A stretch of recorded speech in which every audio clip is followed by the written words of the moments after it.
Azamgarh toll plaza पर 162 करोड़ रुपए की स्टाम्प टैक्स चोरी का खुलासा। कंपनी पर मुकदमा दर्ज। आजमगढ़ में बड़ा स्टाम्प टैक्स घोटाला सामने आया है। अमौड़ा स्थित टोल प्लाजा पर 1,62,20,760 रुपए की टैक्स चोरी का मामला सामने आया है। यह टैक्स चोरी केवल 100 रुपए के स्टाम्प पेपर पर किए गए करोड़ों के एग्रीमेंट के जरिए। जिले के सहायक आयुक्त स्टाम्प राजेश कुमार की जांच में यह खुलासा किया गया है कि टोल वसूली के लिए 1 साल का अनुबंध केवल 100 रुपए के स्टाम्प पेपर पर किया गया, जबकि नियमानुसार 4% यानी करीबन 1,62,00,000 की स्टाम्प ड्यूटी बनती थी। यह एग्रीमेंट आंध्र प्रदेश के टी सूर्यनारायण रेड्डी कंपनी के साथ किया गया था, जो 19 जून 2024 से 19 जून 2025 तक का टोल वसूली कर रही थी। एक वर्ष की वसूली लगभग 40 करोड़ 55 लाख रुपए रह गई, लेकिन कंपनी ने निर्धारित स्टाम्प शुल्क नहीं चुकाया। सहायक आयुक्त स्टाम्प ने कंपनी को कई बार नोटिस भेजा, लेकिन एग्रीमेंट की कॉपी 1 साल बाद दी गई। जब दस्तावेज की जांच की गई तो टैक्स चोरी की पुष्टि हुई। अब इस मामले में स्टाम्प एक्ट के तहत मुकदमा दर्ज कर लिया गया है और आगे की कानूनी कार्रवाई के लिए जिला अधिकारी के माध्यम से न्यायालय में पेश होगी।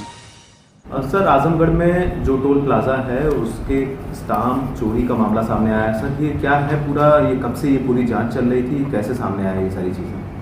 ये पिछले साल 2024 में सामने आया, जब NHI ने यहाँ पे रोड बनने के बाद टोल वसूलने का अधिकार दिया। तो टोल वसूलने का अधिकार दिया वो टी सूर्यनारायण रेड्डी जी को।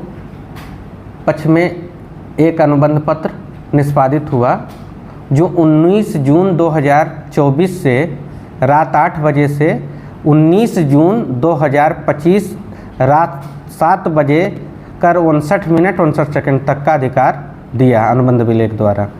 उस अधिकार के बदले में NHI ने 40 करोड़ 55,18,786 रुपया अमाउंट लिया, जिसके बदले में उन्होंने साल भर का अधिकार वसूलने का अधिकार दिया और एक अनुबंध पत्र निष्पादित किया। तो भारतीय स्टाम्प अधिनियम 1899 में प्रावधान है कि जो भी किसी के मध्य कोई भी अनुबंध पत्र, लीज विलेख या कोई ऐसे पत्र निष्पादित होंगे, तो जैसे ही निष्पादित होंगे, चाहे वो रजिस्टर्ड हो या ना हो, यानी सिग्नेचर होने के समय पे ही उस पर इंडियन स्टाम्प एक्ट के तहत स्टाम्प देयता लागू हो जाती है, प्रभार हो जाता है, उस पर स्टाम्प लगना चाहिए। अब उसके शर्तों के अधीन उसे पढ़ा गया। जब उनसे लिया गया, साल भर से वो टाल रहे थे, दे नहीं रहे थे। जब उनसे फोटो प्रत लिया गया तो मिला, तो उसके पढ़ने के बाद पता लगा कि उन्होंने ये पूरा अनुबंध विलेख एक लीज विलेख माना जाता है, क्योंकि ये पट्टा है, एक प्रकार के चुंगी वसूलने का अधिकार है जो एक्ट में परिभाषित है। तो उसके जो अमाउंट उन्होंने दिया है NHI को, उसके बदले उन्होंने स्टाम्प ड्यूटी पेड करनी चाहिए थी, जो उन्होंने नहीं किया। मात्र 100 रुपये का सिर्फ स्टाम्प पूरे अनुबंध विलेख पे लगाया है, जबकि उस पे स्टाम्प विलेख 1,62,20,760 रुपये का लगना था।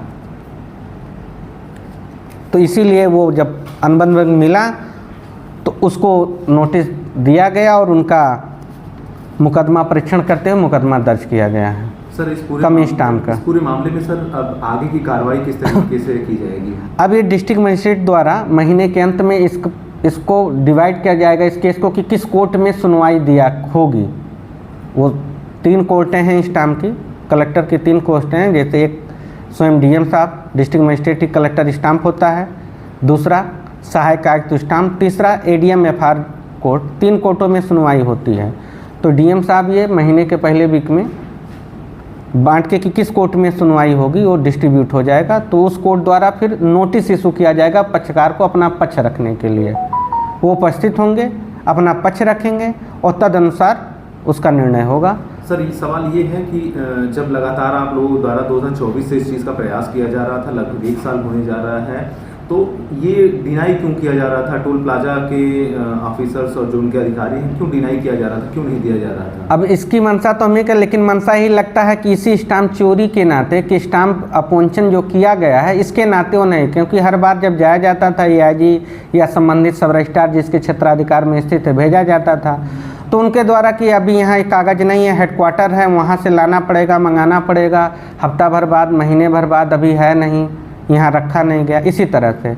और जो कि ये उनकी ड्यूटी है, बिना ये स्टाम्प टैक्स दिए, शुल्क दिए, वो सुनने का अधिकार उनको पूरा नहीं होना चाहिए, क्योंकि ये गवर्नमेंट की रेवेन्यू है, डिपार्टमेंट गवर्नमेंट का डिपार्टमेंट है, और गवर्नमेंट को रेवेन्यू दिए बिना वो किसी से अधिकार वसूल नहीं सकते, क्योंकि गवर्नमेंट, और टेंडर भी दिया है, NHI भी सेंट्रल गवर्नमेंट का एक पार्ट है, एक अंग है, उसके द्वारा ये दिया गया था अधिकार।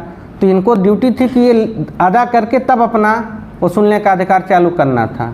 सर एक चीज़ और नहीं समझ में आ रही है कि आखिर इतने बड़े अमाउंट का राजस्व जो क्षति हुई है वो आखिर कैसे सेटलमेंट होगा? आखिर इस तरीके से ये लोग किए हैं, FIR कराई गई है, तो अब इसमें आगे की किस तरीके से शासन स्तर पर भी आप लोग इसको इन्फॉर्म करेंगे?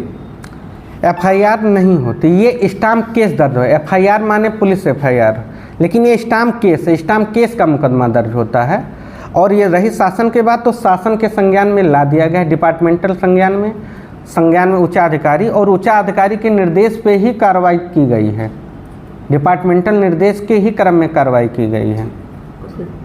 क्लैश है सभी की। चलिए सर, उसमें जो पेनाल्टी का इशू है, आखिर किस तरीके से उसको रिकवर करने के लिए आपके द्वारा उसको फॉलो किया जाएगा?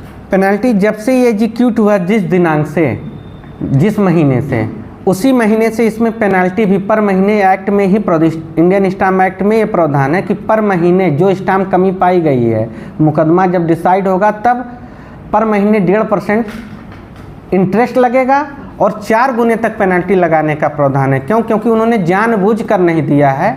ये संबंधित कोर्टे, जिस कोर्टे में विचारण इसका परीक्षण किया जाएगा, सुनवाई का अवसर प्रदान किया जाए, वो कोर्ट निर्धारण करेगी।